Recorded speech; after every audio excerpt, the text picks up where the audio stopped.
حضرت عمر بن خطاب رضی اللہ تعالیٰ عنہ فرماتے ہیں کہ ایک دن ہم رسول اللہ صلی اللہ علیہ وآلہ وسلم کی خدمت میں بیٹھے ہوئے تھے کہ اچانک ایک شخص آیا جس کا لباس انتہائی سفید اور بال گہرے سیاہ تھے۔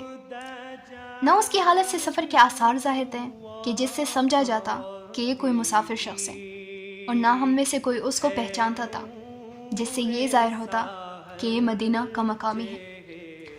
بہرحال وہ شخص رسول اللہ صلی اللہ علیہ وآلہ وسلم کے اتنے قریب آ کر بیٹھا کہ اپنے گھٹنے آپ صلی اللہ علیہ وآلہ وسلم کے گھٹنوں سے ملا لیے اور اپنے دونوں ہاتھ اپنے دونوں رانوں پر رکھ لیے۔ اس کے بعد اس نے عرض کیا، اے محمد، مجھے بتائیں کہ اسلام کیا ہے؟ رسول اللہ صلی اللہ علیہ وآلہ وسلم نے ارشاد فرمایا، اسلام کے ارکان میں سے یہ ہے کہ تم دل و زبان سے یہ گواہی دو کہ اللہ تعالیٰ کے سوا کوئی ذات عبادت و بندگی کے لائق نہیں، اور محمد صلی اللہ علیہ وآلہ وسلم اللہ تعالیٰ کے رسول ہے۔ نماز قائم کرو، زکوٰۃ ادا کرو، رمضان کے روزے رکھو، اور اگر بیت اللہ کے حج کی طاقت رکھتے ہو تو حج کرو۔ یہ سن کر اس شخص نے کہا، آپ نے سچ فرمایا۔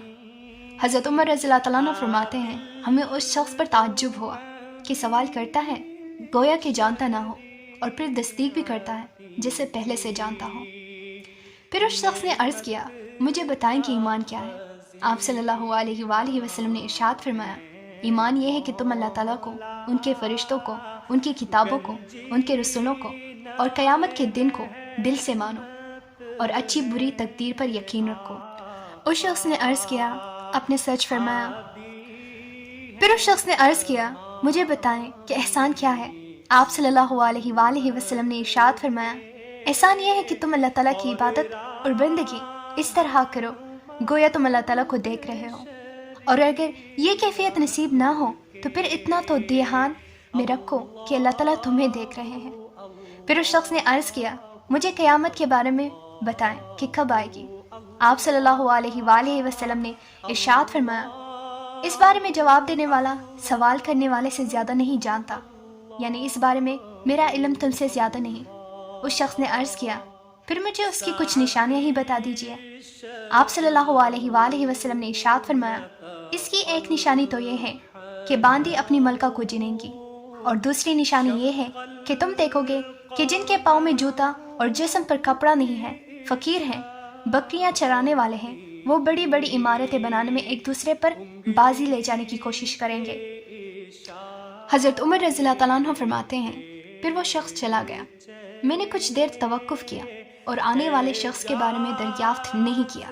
پھر آپ صلی اللہ علیہ وآلہ وسلم نے خود ہی مجھ سے پوچھا، عمر، جانتے ہو یہ سوالات کرنے والا شخص کون تھا؟